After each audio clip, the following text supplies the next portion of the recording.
ये जो है से कांग्रेस का कट्टर कांग्रेसी श्री कृष्ण हुड्डा पंचायत भवन बनाया, उस पंचायत भवन में ऐसा बनाया कि जैसे सूर लोग क्या करें। बस कुछ कट्टर कांग्रेसी है वो ये नहीं चाह रहे देख भाई नाम पे ये कह रहे कि हम चौधरी के नाम पे वोट मांग रहे हैं।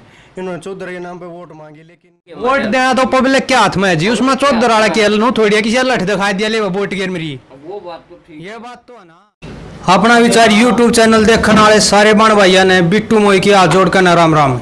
आज हम बड़ौदा विधानसभा के गांव रेवाड़ा में आए हैं अपनी चुनावी यात्रा के दौरान, और यहाँ पर बीजेपी के कट्टर समर्थक मिले हैं कहा जाए तो, और इनसे बीजेपी के बारे में विचार लेंगे कि सरकार ने क्या किया और किस लिए सपोर्ट किस पार्टी को, और क्या यहाँ हल्के में चुनावी माहौल चल रहा है और किस पार्टी को लीड लेते हुए देख रहे हैं। राम राम जी। राम राम। आप जो बीजेपी का समर्थन कर रहे हैं, आपको क्या लगता है कि यहाँ से बीजेपी बन पाएगी? क्योंकि अभी तक देखा जाए तो यहाँ पे कांग्रेस का दबदबा रहा है बड़ौदा विधानसभा सीट पर। देखो अब की बार बीजेपी 100% जो ना जीत है निश्चित है, क्यों पिछले चुनाव में भी यहाँ बीजेपी का कैंडिडेट जीत के नज़दीक पहुँच चुका था।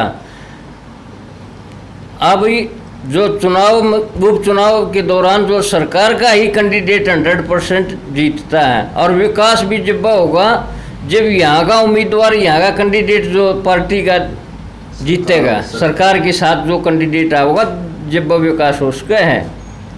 ये कुछ और बुजुर्ग भी बैठे हैं तो यहाँ विचार ले, आप बताओ जी, आपको क्या लगता है यहाँ पे क्या बीजेपी अच्छी लीड से जीतेगी या फिर जो अभी तक कांग्रेस का दबदबा रहा है सीट पे, या वो ही रहेगा?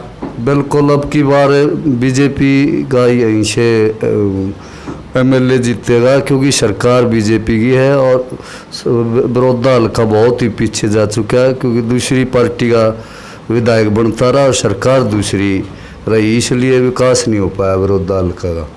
और ये हमारे दुर्भाग्य की बात है, मतलब सरकार के साथ मिलकर नहीं चले और इस कारण बड़ौदा हल्का बिल्कुल पीछे जा चुका है, विकास के कार्य अच्छी तरह नहीं हो पा रहे, क्योंकि अपना सरकार का विधायक होगा तो वो यहाँ पूरी कोशिश करेगा काम करने की, और अब की बार लोग समझ चुके हैं अच्छी तरह से, वो किसी भी पार्टी का हो अब की बार बीजेपी को समर्थन करेगा। आपको क्या लगता है जी यहाँ पे? अब की बार बीजेपी का कैंडिडेट जीत के निकल गया जी बड़ौदा विधानसभा से। या जो गठबंधन कर रखा है इसमें अगर जेजेपी का उम्मीदवार आता है तो फिर आपका क्या वो रहेगा? तो जेजेपी का भी वही वो रहेगा, जेजेपी वाला भी जब गठबंधन में रहेगा तो जेजेपी वाला भी जीत के जाएगा। हमारा साथ मान ले जेजेपी ने दिया है पिछले उसमें, तो अब की बार हम अगर भी जेजेपी को साथ दे दें तो हमारा क्या होगा? अच्छी बात है साथ देना, वो हमारा साथ दे रहे हैं, हम उनको दे रहे हैं। जो यहाँ सरकार काम कर रही है आप क्या इससे संतुष्ट हो? बिल्कुल संतुष्ट है, ये तो बहुत ही अच्छे काम कर रही है सरकार। कोरोना महामारी में भी बहुत अच्छा गरीब आदमियों को राशन दिया और सुविधाएं दी, बहुत सारे प्रोत्साहन दिए, गरीब आदमी को 500 रुपये खाते में डाले, जिसके पास सिलेंडर भरवाने के लिए महिलाओं के पास पैसे नहीं थे, और बहुत सारे मुआवजे, फसली मुआवजा, और ये फसल खराब हो रही है बहुत ज़्यादा मुआवजा दिया 2-3 साल से, बहुत ज़्यादा जमींदारों। आप तो नो फसल खराब होने का बहुत ज़्यादा मुआवजा दिया, लेकिन कुछ जगह तो नो इस सरकार ने दिया है कोई ना जमींदार तक। वो एंटी पार्टी वाले कहेंगे ना, विपक्ष पार्टी वाले तो कितना ही कुछ कर ले, उन्होंने तो बोलना है ये है कि भाई कुछ नहीं किया विपक्ष का, ये तो आदत होती है, सभी की आदत होती है। और मतलब बहुत ही अच्छा कार्य कर रही है, अंदर से तो किसी को पूछ लो बहुत अच्छा कार्य कर रही है सरकार, तो विपक्ष वाले तो बोलते ही हैं कि कुछ भी अच्छा कर ले उसको उसने गलत बताना, उनकी आदत। कांग्रेस ने 20 साल हो लिए बड़ौदा हल्के से कैंडिडेट उनका बनता रहा। 2000 के बाद पहले रघुविंदर सिंह बने यहाँ पे, फिर कृष्ण हुड्डा जी बने, और आपको हो गया हल्का विकास नहीं हुआ हम पार्टी के साथ नहीं। इससे पहले कांग्रेस का कैंडिडेट था, कांग्रेस के ऊपर सरकार थी, तो उस टाइम पर भी कुछ नहीं हुआ। उस टाइम पे भी कुछ नहीं हुआ। हमारे ये 2 बेटे वाली ड्रेन है, उसका पुल को 20 साल से पुलिया है वो नहीं बन रहा, 70 बार लिख कर दे चुके। रोड टूटा पड़ा रेवाड़ा से रठाड़, सारे रोड बिल्कुल टूटे पड़े हैं। बाईपास भी 10 साल से टूटा पड़ा था हमारे गांव में। कांग्रेस के राज में लूट खसोटती है। एक पंचायत भवन बनाया, उस पंचायत भवन में ऐसा बनाया कि जैसे सूर लोग क्या करें, वो पंचायत भवन नाम मात्र है, ठीक है। आदिवासी वहाँ बिहारी रोक के था, उस पैसे को खा जाती थी, पंचायतें खा जाती थी, अफसरों की मिली भगत थी, उस पर एक्शन करने वाला नहीं था। लेकिन भारतीय जनता पार्टी एक ऐसी सरकार है जो करप्शन को खत्म करने की पूरी कोशिश कर रही है। आपने मतलब नू लागा जो या बीजेपी इसमें करप्शन नहीं होता? करप्शन तो धीरे धीरे रुक जाएगा, एकदम ऐसे नहीं होता कि भाई एकदम रोक देंगे। और मोदी और खट्टर कुछ नहीं कर सकते, आम पब्लिक को भी जागरूक होना पड़ेगा। अगर कोई गलत करता है तो उसका विरोध करो। जैसे माना अभी की बात है, अब जो हमारे गांव में फूड सप्लाई की तरफ से राशन वितरित किया जाता था, अब वो मोदी की तरफ से जो राशन आता था फ्री, वहाँ डिपो होल्डर गमन कर गया। अब मैं दोबारा भी उसकी कंप्लेंट कर रहा हूँ। अब पिछले महीने में भी नहीं बांटा, लेकिन फूड सप्लाई महकमा जो है ना वो करप्शन लिप्त है और दोबारा उस चोर के ही पास सप्लाई फिर पहुंचा दी। इसके बारे में मैं सीएम तक जो है ना उसकी कंप्लेंट करूंगा और मुझे विश्वास है कि सरकार जो है ना उनके साथ उचित कार्रवाई करेगी। कुछ ये युवा साथी भी हमारे साथ इनके विचार लेते हैं। हाँ भाई जी, आपको क्या लगता है?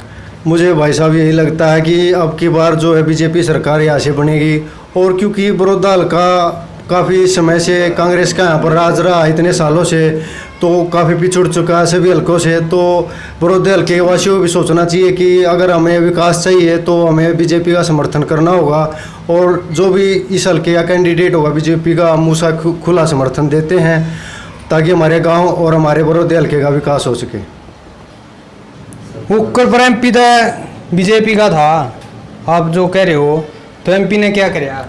एमपी ने बहुत कुछ करने की सोची थी, लेकिन ये जो है से कांग्रेस का कट्टर कांग्रेसी श्री कृष्ण हुड्डा बना हुआ था, इसने ग्रांट को जो अंदर आने नहीं दिया, यहाँ पर गाँव तक पहुँचने नहीं दिया।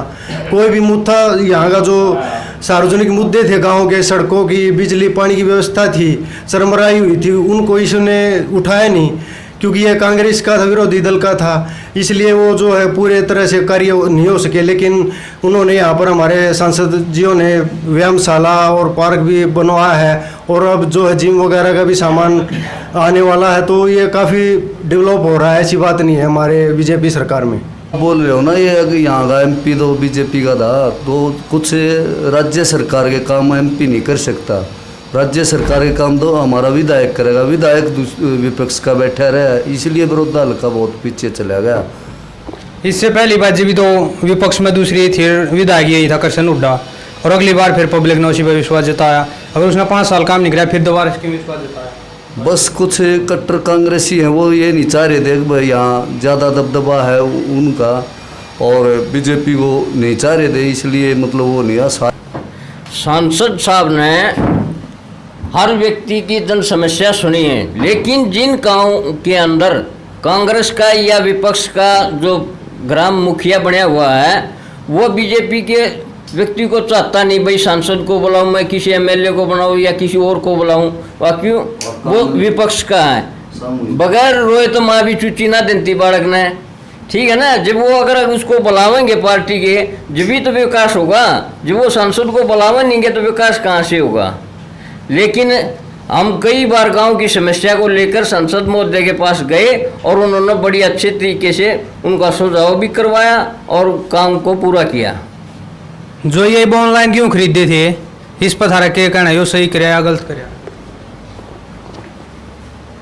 ये एक अच्छी स्कीम है सरकार की और अच्छा तरीका है। जैसे बीच में दलाली खा है ना जो आड़ती लोग, उनको मतलब जमींदार के वो हक में नहीं है, और इससे सीधा पैसा जमींदार के खाते में जाएगा तो वो बड़े फूल लेंगे, कोई बीच में दलाली ना खाएगा। ऐसे क्यों तो चलो सरकार ने खरीद लिए, अच्छी बात है, बीच में तो हट गया, लेकिन धान है, ग्वार है, बाजरा है, और भी मतलब सरकार तो 1 या 2 फसल खरीदा है, बाकी तो सारी सीधे ये पूंजीपति खरीदा जो मिल वाले है या जिसके अपने उद्योग है वे तो खरीदा है। भाई साहब सरकार ने रेट तो निकाल दिया, सरकार ने दिया भी तो कह दिया सर हम 1 किले में 50 क्विंटल है, 60 होगी तो अपनी ना घर रहा 10 क्विंटल, उस पर क्या होगा? तो इस समस्या में ये है, आप जो कह रहे हो, इसमें सरकार ने ये सोचा था कि छोटे जो सीमांत किसान हैं उनको फ़ायदा हो। 50 मन जिनके हो गए, छोटे हैं, छोटी जोत है, जिनके 1 किला है, 2 किला है, जिनकी कम होती है फसल, मतलब जो बड़े जमींदार उनको जरूरत ही नहीं है, वो तो किसी भाव में बेच ले या कहीं भी बेच ले, उनका तो एडजस्टमेंट हो जाती है। लेकिन सरकार की मंशा इसमें ये थी कि छोटे सीमांत जो किसान है, जोत है, आकार है जिनका जोत का छोटा, उनको फ़ायदा पहुँचाया जाए। और इसके अलावा जो थोड़ा बहुत बच जाता है वो तो घर में भी यूज हो जाता है, हमारे पशुओं को डालने के लिए, वैसे तेल वगैरह उसका निकलवा लेते हैं, तो पर्सनल यूज के लिए भी यूज होता है। तो सरकार की मंशा इसमें यही थी। लेकिन फिर भी अगर किसी को समस्या है तो सरकार को इससे अवगत कराया जाता है, तो वो इसमें सॉल्यूशन कर देते हैं। ठीक है, ये था रेवाड़ा गांव जी। इस बैठक में बीजेपी से बढ़त की उम्मीद है यहाँ था भाई। इनको ये लगा कि बीजेपी अच्छे लीड से जीत जाएगी और बढ़िया सरकार बनाएगी। और पिछले कई सालों से कांग्रेस की जो है सरकार यहाँ पर बनती आ रही है, और चौधरी के नाम पे ये कह रहे हैं कि हम चौधरी के नाम पे वोट मांग रहे हैं। इन्होंने चौधरी के नाम पे वोट मांगी, लेकिन सबसे पहले सारे भाइयों ने राम राम।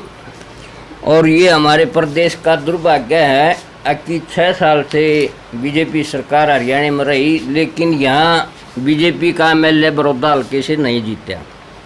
उसके कारण यहाँ विकास नहीं हुआ। लोग जो ना भाई भतीजावाद के उससे, चौधरी के उससे वोट लेते रहे और विकास यहाँ करवाया ही नहीं।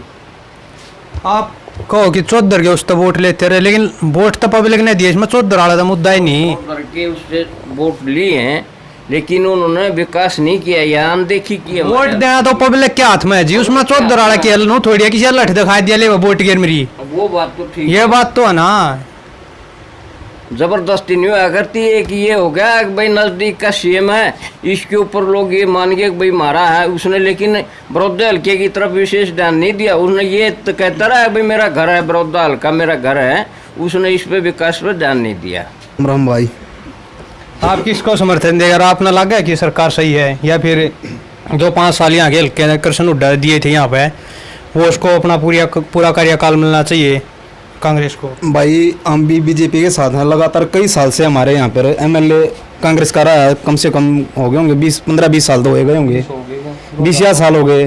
और तो इतने दिन उसको देखते हुए 5 साल इसको भी देख लें सबको। कोई अगर यहाँ पे देखा जाए तो बड़ौदा हल्के से आज तक बीजेपी ने सीट नहीं काटी है, आज तक रिकॉर्ड बड़ौदा हल्के बीजेपी ने जीती। और 2002 से लगातार कांग्रेस का ही कैंडिडेट यहाँ से जीत रहा है। तो हमने लग गया कि यहाँ से बीजेपी सीट काट पाओगी? अब की बार 100% चांस है, 101% क्या 101% चांस है। पहली आज तक बीजेपी का कैंडिडेट ने अपनी जमानत जब्त करवाई है, लेकिन ये जीत के नज़दीक पहुंच गए। ये दुर्भाग्य रहा भाई, कैसे भी जातिवाद के उससे या ये थोड़े ही वोटों से हार गया, लेकिन बहुत ही मेहनती और संघर्षशील, किसी चीज़ का भेदभाव नहीं, सबको साथ लेकर चलने वाला, हमें पूरा विश्वास है और पूरे हल्के को विश्वास है कि ये विकास भी करवाएगा और जीत भी निश्चित है। हम भाई बीजेपी के साथ पूरा समर्थन दे रहे हैं। किसने बना होगा? तू बीजेपी की तरफ है? हम कोई भी बीजेपी का कोई भी कैंडिडेट आए हम खुल कर समर्थन चाहे देंगे। कपूर नारवाड़ा हो, चाहे योगेश्वर दत्ता हो, चाहे मलेगा हो, कोई भी आओ बीजेपी का होगा। हमारे हल्के से होना चाहिए वो उम्मीदवार। बीजेपी भी ये जानती है और कैंडिडेट्स भी जानती है। ये बाहर का कैंडिडेट था, ये कांग्रेस का, ये बाहर का कैंडिडेट हमारे गांव और बड़ौदे का कोई कार्य तो इसने किया नहीं। बाहर के किलोई का था, ये किलोई का व्यक्ति आते थे, उनका कार्य करता था, हम वैसे घूमते रहते थे। हमने अच्छा, आपका यो मानना है कि पार्टी का कैंडिडेट होता हमारे हल्के का हो, बाहर का नहीं होना? बिल्कुल हमारे हल्के से होना चाहिए वो कैंडिडेट भी। ये था जिरवाड़े गांव का माहौल। अब आप खुद समझ लेना कि क्या कुछ, और कमेंट करके हमको भी बता देना। जय हिंद, जय भारत।